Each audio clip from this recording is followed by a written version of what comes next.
listening to PetLifeRadio.com. You've had a long day at work, and you can't wait to just get home, take off your shoes, plop yourself down in your favorite chair, and relax. You walk up to your tranquil residential home and your neatly manicured lawn in your quiet suburban neighborhood, put the key in the lock, open the door, and... Yes, the pets have gone wild!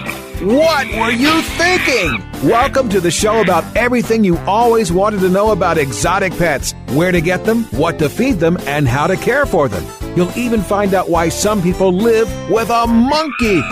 Now, here's your host, exotic pet expert and author, Bob Tart. Hey, Bob, what were you thinking? Hi, I'm Bob Tart, author of the books Enslaved by Ducks, Foul Weather, and my new book, Kitty Cornered. I'm here with Linda. Hello. And we are doing a podcast as I stand here in our dining room looking out the window, and I'm hoping to see the return of a female rose-breasted grosbeak that we saw this morning. And the fact that I reported it to eBird at this date, and it's about 2 weeks earlier than they're supposed to be here. People don't believe it. No, I got the bird police contacted me and want some kind of confirmation that we actually saw this bird. So I'm so the thing has disappeared. Doesn't want to ever return. No, just to prove Bob wrong. So I'm staking out the scene of the crime with my camera, hoping that the perpetrator will return, and I'll get a photo. It's like we're waiting for the watch pot to boil. Yeah. Now, you want to say a little bit before we really start going about the birds we saw yesterday, or is that something on your list to talk about later? Which birds is that? The rusty blackbird. Oh, yeah. We were taking a walk back in our woods, and on this. Well, that was and then we had walked all the way down this one path towards the end of where we turn around, and high up on this fallen branch was a bird that we couldn't quite tell what it was. It looked like looked like a red-winged blackbird, except it didn't have the red, and had this beautiful golden eye. And Bob said, "That's a rusty blackbird." And then there was another one. And they're walking up and down. They're walking up that branch. They were pretty tolerant of us being right there. That's a rare bird, by the way. Yeah, for Michigan, you don't see those very often, and they're just passing through. And we've hardly seen them at all, but I think we never really even watched for them before. You might mistake them for a red-winged blackbird, except they don't have the red on the wing. Right, and they also look like a grackle without a blue head and with a short tail and smaller. I mean, Does red-winged blackbirds have that golden eye? No, I don't believe so. So they got that pretty golden eye. Yep. Yellow one. So anyway, that was cool. And then there was, what was that other bird? And the cowbirds walking on branches over the pond. That was a grackle. Oh, that was a grackle, yeah. And we think it was a grackle that we raised a few years ago that we named Jabba the Hutt. And he seems to come back every year. We think that was him. Yeah, because we don't get grackles. We don't here. Get those around and here. And we're also getting a starling here. We don't get starling, so we figured if we see one, it was probably one of our babies that came back. Yeah, because we live in the woods and we just don't get starlings here. They like either grassy areas or fields, and so when we see one, we're pretty sure it must be a returning baby. Yep. So I'm going to keep looking out the window with my camera ready, but I bet that bird doesn't come back till evening, if at all, because the grosbeaks tend to come in the morning and in the evening mostly. So it's hard to say. Even though it isn't an evening grosbeak. Doesn't have to prove it. We know what those look like. We've seen them for years, and the females have a very distinctive look. We know we saw one. Yep. Well, I'm going to talk a little bit first about my book Kitty Cornered being out, and it's a book about the time when we had 6 cats, and the book is about the how we got the 6 cats, and it's also about Franny, the very skittish stray.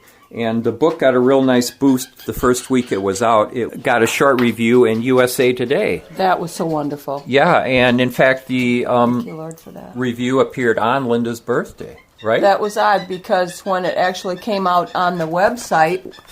Hang on, he thinks he sees the bird.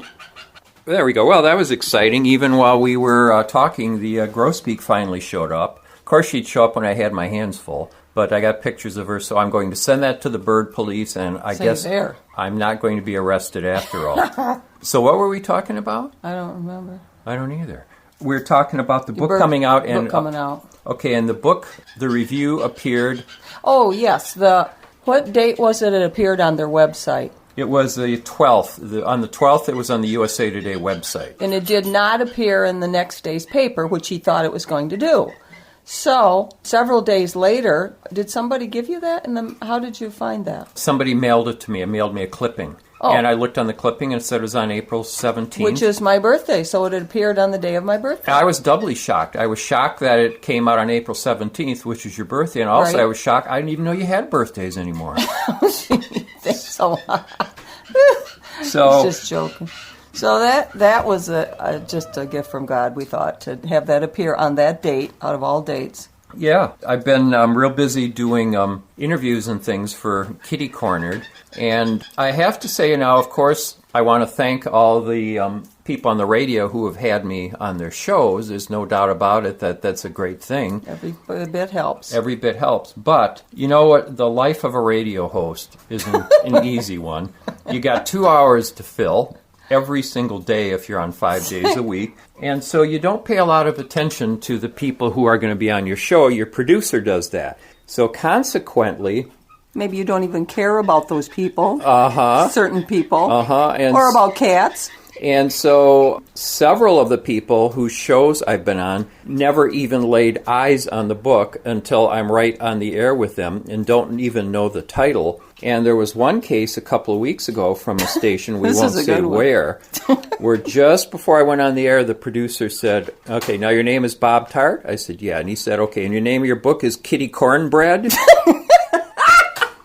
And I said, no. Maybe that'll be the next book. Yeah. Now, the other thing that happens, too, is that I'll get some interviewers who, before we're on the air, I'll talk to them a second, because there's a lot of them tape the show to, put together later.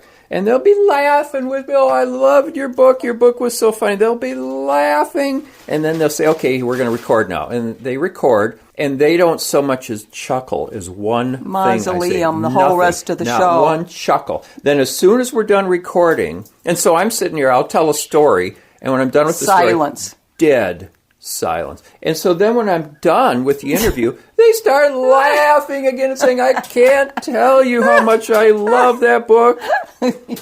So anyway, that's... If there's any of you folks listening out there that are going to be doing a radio show with him in the future, a little more kudos and interest in laughing. Yeah, I mean, I know people are busy, but I would think that you at least pretend to be excited about your guest. It would be helpful. Yeah. Now, did you want to mention that bookstore appearance? Well, before we do that, you were able to come to one of my talks at a library here. Yes, this is the first time Bob's appeared up in Lowell, which the first book came out in 2003. This is where I live. This is where he lived. So oddly enough, he finally had an appearance in the library at Lowell. And I went to that one. I can't usually go to them because it's too much sitting. Her back is bad. It bothers my back. I can't sit or stand very good. So I figured I could stand in the back and sit a while and stand a while. So I was very happy to go to that. And he did a great job. And it was real fun. It was real fun having you there because you were able to I got to talk too. Yeah, put in your 15 cents. Yeah. That's I always like to be able to talk. So we have to talk. So that's great. And my world tour for the book was 5 places in southern Michigan, but that's okay. It went real well. So by the end of the month, you should be over. I should be done. I got one more in Yeah. Lansing. You got to do 2 days and be in Ann Arbor 2 days and go bird watching, so that was a good thing. Yeah, although I didn't see any birds. Now, you wanted to say one thing about that bookstore appearance. About what about it? About Yeah. So it was scheduled for April 17th. This was at a local bookstore. This is a long time ago. They told them April 17th, and of course he immediately complained and said, I can't do it on that date. That's my wife's birthday. And they said, there's nothing we can do about it. It's already publicized, blah, blah, blah. You're stuck with it, blah, blah, blah. You have to do it on April 17th. I was upset. This is a long time ago. I was upset for a little bit. But when I realized there's nothing that could be done about it, I just resigned myself to it. So it was about, 45 minutes before the time. And so I was just about out the door to go to the bookstore. It was like half an hour, 40 minutes. We were going to eat. We had to eat. We had to change our whole schedule. Eat. We didn't get. I like to have special food from a restaurant or something on my birthday. We, pick it up, bring it. I can't sit in a restaurant. We had a nix that plan, so we were just going to eat at home and really early so he could make it to his date on time. And I get an email. He gets this email from saying, the bookstore manager. Sorry, there's been a mistake. and you don't have it tonight. You're coming on the 18th. This other guy, we're setting up for this. We have another author tonight. We were setting up for this other guy. Yours is tomorrow night. So I could have had my birthday food on that night. Yeah, so I called the manager right away and talked to her, and I said, it's always been the 17th. You know, my people have always told me it's the 17th, the people who set the appointment up. And she said, well, they always told me the 18th. So what happened was we figured out I was given one date, the bookstore was given another date. It's a mix-up. And so I didn't get so we were going to have my birthday food the next night, but then on the next night, of course, he had to go to the bookstore the next night. Yeah, it was like Groundhog Day. But it was a little mix-up there. Yeah, but it worked out well. It was a great... So some of the people there was a lady from Saranac that came all the way there that he tried to contact whoever he could think of to say, don't come tonight. It's tomorrow night. But you can't reach everybody, so... This nice lady from Saranac, she came the first night, and then she ended up coming the second night. He had a really good show of people the second night. I did. I had close to 30, which is really good for those things. Bookstore appearances? It's real good. He's had as low as like 3, so... I once did a appearance somewhere where the only people there were staff members. And one of the staff members came up to me and said, but just before I went on, do you want me to introduce you? It's like, oh yeah, Duh. like the other... Like the other 2 staff members don't know who I am. So anyway, that's about it about the book. It turned out good. Yeah, and I want to mention that the book it's kitty cornered. It's doing really well. It's been anywhere from this last couple of weeks. It's really hung in there as anywhere from the number 3 best-selling cat book on Amazon to like the number 7th or 8th best-selling cat book on Amazon. That's pretty good when you consider really that how many. It wasn't even books. out yet at one point. Yeah, at one point it wasn't even out yet. They had pre-orders or whatever. Yeah, and Amazon sent out notices to everyone who had bought my earlier book saying Kitty Cornered is coming out. And it was the number 3 best-selling cat book for a couple of days because of that. So it's doing real well. It's like the stock market; it goes up and down all the time. Yeah, that's right. But we are ecstatic over that, and thank you, Amazon, for sending those notices out. Yep. That really helps. Yep. Okay, so we're about 12 minutes into the show. We're going to have to actually take our halfway break in a couple minutes. But then after that, we'll talk about. Is there any quick item you want to get in? Well, we've had a lot of birds and ducks on the pond we've been seeing. Oh, We can talk about that later. But, we have a big pond out here in the woods that forms. It's an overflow from the river from rains in the spring. And as a consequence, we get different kind of ducks and stuff, especially wood ducks. And we've been having them come up on the hill to eat scratch feed, and we're very thrilled to do that. And we get that every year. What was the high number this year? 14, I think, yeah, something 14 like that. wood duck. 14 or 15, maybe more. Yeah, and just last night, I think I counted 8. Did you? Yeah, even though they've been kind of fading because the pond is drying up. And this morning, I was real happy. I saw female hooded merganser out in the pond, so that was really cool. This fat raccoon is chasing them off at night, though. I wish we could catch him. Yeah, that's the problem. We got a great big raccoon that chases And he sort of hoovers up all the scratches in piles down the hill, and he goes from pile to pile and eats it all up. So yeah, and the problem is you go out and you try and chase the raccoon off, and the wood ducks. They make these really interesting sounds. Yeah, when they fly away, they make these really interesting noises. Sometimes they don't come back. No. But they're interesting ducks because ever so often we'll hear them over our heads, and it's not because they're flying. They're perched in trees. Yeah, that's why they call them wood ducks, right? Yeah, they'll go way high up in a tree. Well, I remember how shocked we were. There's a beautiful picture of one up in a tree. Yeah, several years ago, I remember how shocked we were, and we heard the sound and couldn't figure out where it was, and we looked up, and there's a duck in a tree. They're a beautiful duck, by the way. One of the prettiest ducks you'd ever want to see. Okay, so you are listening to What Were You Thinking with Bob and Linda, and we're going to take a break, and when we come back, Linda's going to talk about something new at our house. Something wonderful.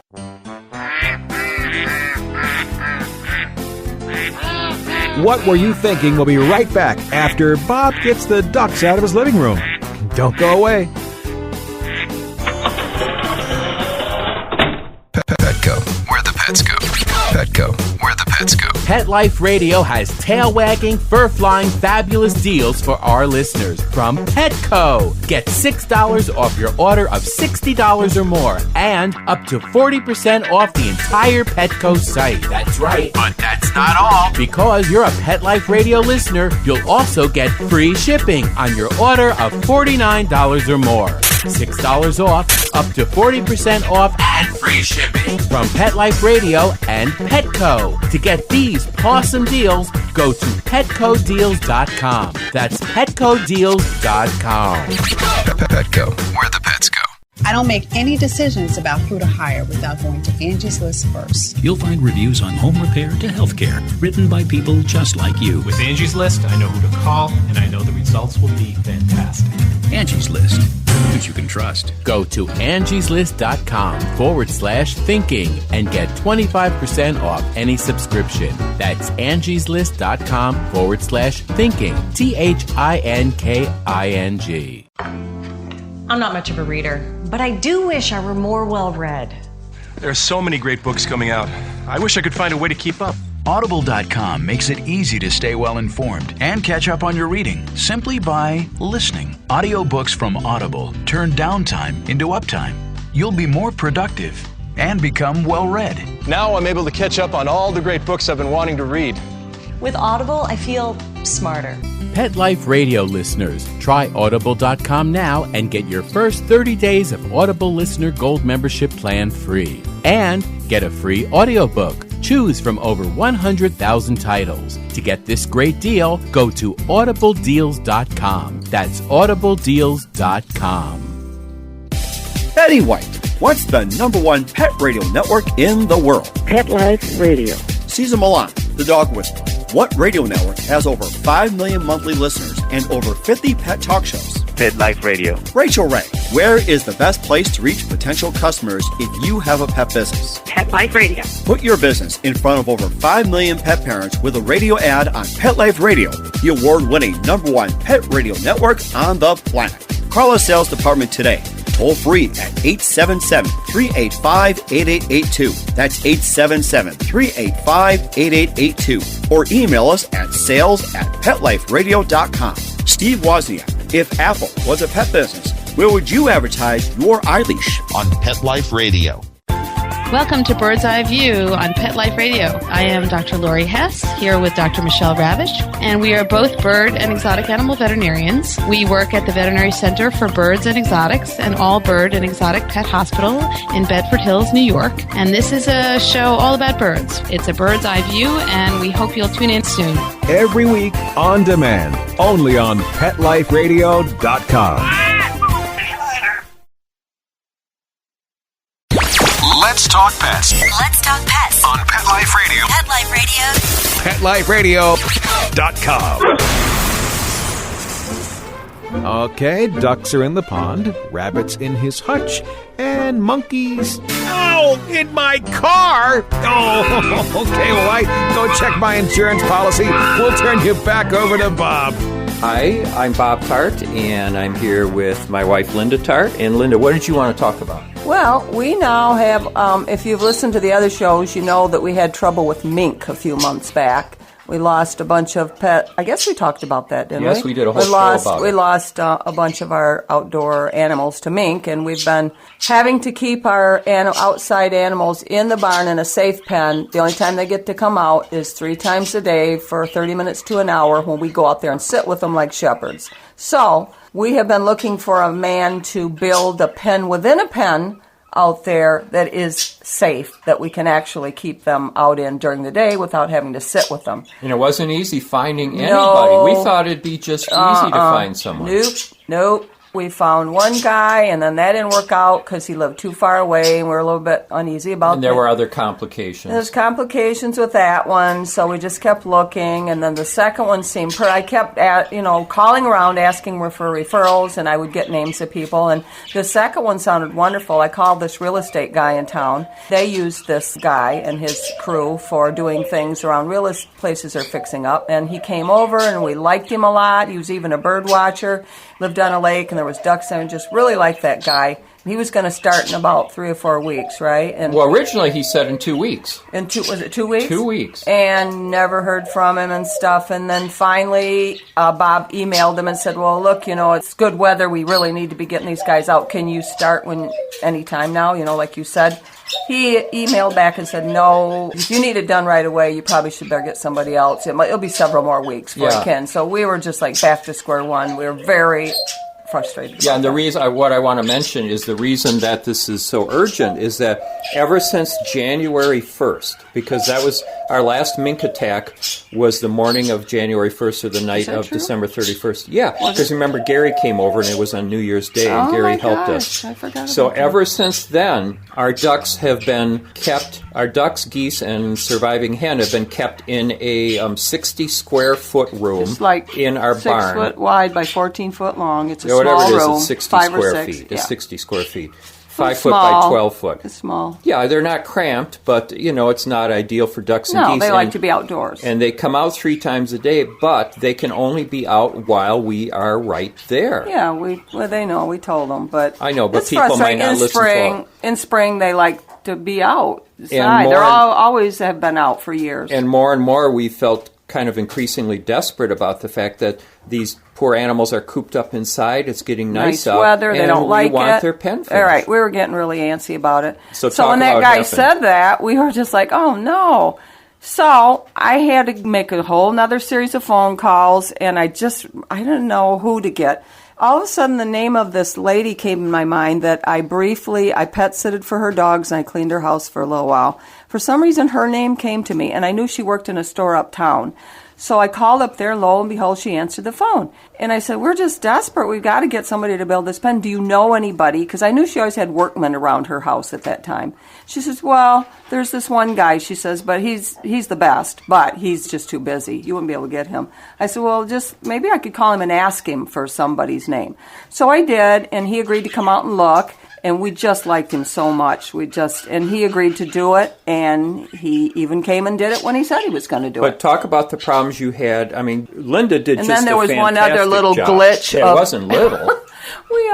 I had to call over to try to find wire, and I found a place where it was reasonably priced and needed 15 rolls of this certain kind of wire. It's called hardware cloth. Yeah, it's got little squares, and we needed big rolls of it and stuff. And I finally found a place where it was the right price and the right number roll. Most people didn't have anywhere near the right amount of rolls. So I found a place, ordered it on the phone, paid for it by credit card. Everything was good to go. But just because the way our luck's been going lately, I thought I'd better call back the next day, make sure everything was fine for him to pay. He was going to have to go down and pick it up. We paid for it and everything. And I called there that morning of the day before he was going to come, and they said, we don't have any order like that. I said, sure you do. I paid for it by credit card, and you had 18 rolls, and I took 15 of them. She said, well, I only see 3 rolls sitting here.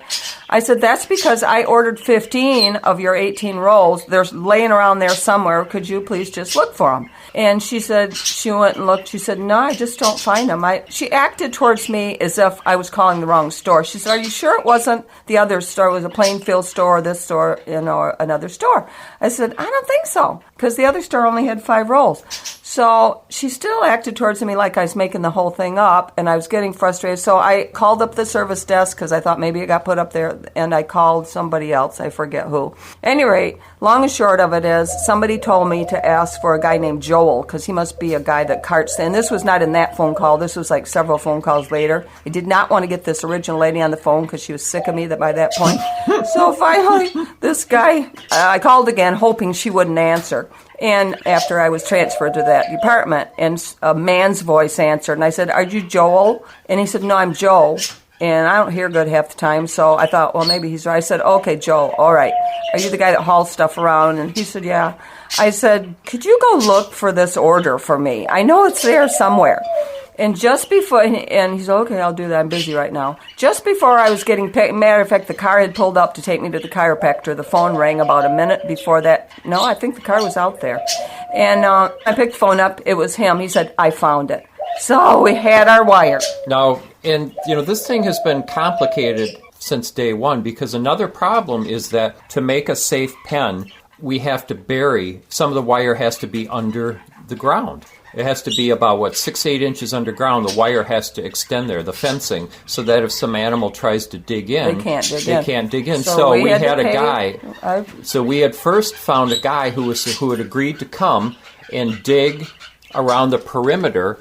And because we're, neither of us have good backs. I can't even look at a shovel without So there's a back. guy, sure, he'll do it, because he had done some work on our other pen. And then all of a sudden, we could not get in touch. All of a sudden, I called him 5, 6, 7 times. I'm renowned for calling people endlessly until they answer. She's the kung fu master of the phone. Yeah, I'd make a great collection agency person, because I will just keep calling 2, 3 times a day till I get the person. So I had, I just called and called and called and called. I even called his cousin, who knew him very well and lived nearby, and I said, could you contact? And he did, and he said, he'll call you. And he never called. So I just gave up on him, and we got our barn guy. Yeah, our guy Charlie. Who's a great person. He came and did the job. He came and dug the trenches, and it's a nice little trench. So the guy that built the pen didn't have to dig the trench, which was great. Because he took boulders out of there. That's the thing, is we live... Huge rocks out of those trenches. We live in a river valley, right? Prehistoric river valley. The glaciers came through here thousands of years ago and dumped every rock within 15 miles in our yard. They said, well, we've been carrying these rocks for hundreds of miles. Oh, we're at Bob and Linda's. Let's let them all go. Yeah. They'll think that's funny to have all these rocks. Yeah, we probably said it before, but it's true that you can hardly stick a shovel in the ground anywhere and dig more than 2 inches without hitting a rock. Yeah, and sometimes they're small and you're lucky, but some of these rocks, they're like probably boulders. 200-300 pounds, don't you think? Well, a couple hundred. Yeah, I mean, they're big. And so the pen had to be kind of built around those rocks. They kind of piled them up, and then somebody, which I think Charlie's going to cart them away to a pile and then take some home for landscaping. Yeah, but so Linda just did a great job. It wasn't just a matter of, let's pick someone out of the phone book and we'll get our pen built. There was a lot of steps to it. A lot of legwork. And she had to stay on these people, and we had to go through 3 different people. Talk about the scare you had this morning while I was outside. You heard a sound. Well, it was kind of a strangulated sound, like one of the ducks being killed. I thought, here we go again. Yeah, the mink is back. And I put my boots on, and I walked in the front and went out, and he was in the side yard. I said, what is that? Oh, it was a terrible sound. Terrible, like, wow! Yeah, it was terrible. It sounded like the last moments of a chicken. Like the mink was out there again, so I was all paranoid. But Bob was standing right out there, so I knew it wasn't, but... Yeah, what it was is that these blue jays do a begging sound when they really want something, but this was a really desperate sounding begging sound, and it sounded like, I thought a crow had this blue jay in its mouth, because we've seen crows take blue jays out before. So I ran to this pine tree when I heard the sound, thinking that this blue jay was in danger, and all of a sudden there's 2 blue jays, and they start giving me this scold. Like, what are you bothering us for? Get out of here. This is none of your business. We're having a private conversation. Leave us alone. So it wasn't any danger at all, but it sure sounded like one. And they could have been copying some sound they heard, because they do imitate sounds. Who knows if they heard a sound like that? Dusty imitates sounds that he's impressed by. And the blue jays outside, they imitate hawks. Yeah. Right, so they can faithfully reproduce just about any sound you can think. So maybe they heard that sound at some point. So this is yesterday was the first day since December 31st that the ducks and geese can be out all day or almost all day. Almost all day. Yeah. And anytime we're going somewhere, we still put them in, but still. You want to talk a little bit about how they acted outside? Well, they were very relaxed, happy. The chicken's looking for worms. They're just like waltzing around, laying in the sun, having a good time, going in the pool. Yeah, the thing about it is that they look so relaxed, because before they would be out about an hour at the most. And we would usually be in the vicinity. I would go down to the river to look for birds, but I'd always come back and kind of march around the area. For a while, before I threw my foot out, I did something to my foot, I would actually walk in circles around the barn to try and get some exercise, and so they'd see me every 3 minutes rounding the corner of the barn. They were always a little bit, I don't think they ever were totally relaxed. Do you? I don't know about that. No, I think they were happy to be out. Right, but now now you see now them they're sleeping, like, lazing this in is the our sun. new home. Yeah, it's just wonderful to know that they don't have to be in that little room all the time. I have to pinch myself to believe. And this guy built this pen in 2 days. Yep. I'm sure that was a 3 or 4 day project. And gosh, he's just such a wonderful, wonderful person. Just loves animals. Told us all about his horse and his little miniature horse, and just a wonderful guy. Now, we already had a pen outside, and this is sort of odd. This would only happen to us. This is a really busy guy that did not have time to do this. He did it because he felt sorry for these animals and being stuck in that lover. pen. He's an animal. He says, I have a soft place in my heart for animals, and I just didn't like those guys being stuck in that little pen. Yep. He had compassion for our animals. He did. Thank you, Lord, for this man. But I wanted to say that what's funny, this would only happen to us, is this is a pen inside an existing pen. Yeah. We have a pretty big pen outside, and we can't afford to put hardware cloth. Hardware cloth costs just a fortune. Yes. It's a real tight mesh, heavy fencing, heavy for its size. And we could not afford to do the whole pen. And so what we did was we took an area that was pretty large. I think it was like 11 12 by 20. by 18 or 12 by 20, something like that. And we already had these big supporting posts that hold up this kind of roof, struts with netting on top. We use that as a boundary. And so that's the boundary. He wrapped it around that. And so like any animal first has to get inside the main perimeter and get through that, and nothing big will ever get anywhere near that because our regular fencing will keep anything big out. Right. And then if it gets in there, then it has to try and get through the hardware cloth. And the hardware cloth is a 1/2-inch mesh. And it's going to be, I don't know how anything's going to get through there, so we're hoping everybody's safe. Yeah, the only thing that didn't get replaced was the ceiling is like aviary mesh. Mesh. I don't think anybody would go up there. No, a mink would have to be kind of do a tightrope walk out to get there. Yeah, and someone pointed out to me that they don't like climbing if that much. raptors, if hawks and things haven't been able to get into the pen, and there was only one instance where One time they did, and it was on the boundary. Yeah, so it was loose on the boundary. We're probably pretty safe, and also we're not keeping them there overnight. We're keeping them in light of day. So, yep. We go check on them all the time. So life is easier for our animals. Yep.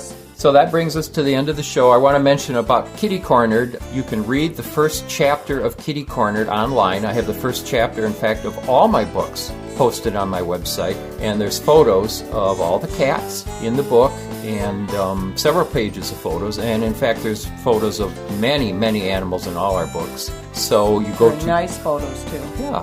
You go to bobtart.com, BOBTARTE.com.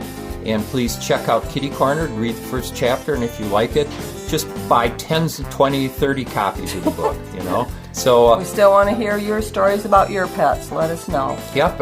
Email me at bob@petliferadio.com. I'll be happy to hear from you. Absolutely. So thanks to our producer, Mark Winter, and thank you to you for listening. And Linda, thanks for doing another show. Yep, it was fun. Okay, talk to you later. Bye-bye. Bye. Thinking about buying a monkey? How about a ferret or a skunk? Then check out the show that will answer the burning questions. Where do you get them? What do you feed them? How do you take care of them? And most of all, what were you thinking? With exotic pet expert and author Bob Tart. Every week on demand from PetLifeRadio.com.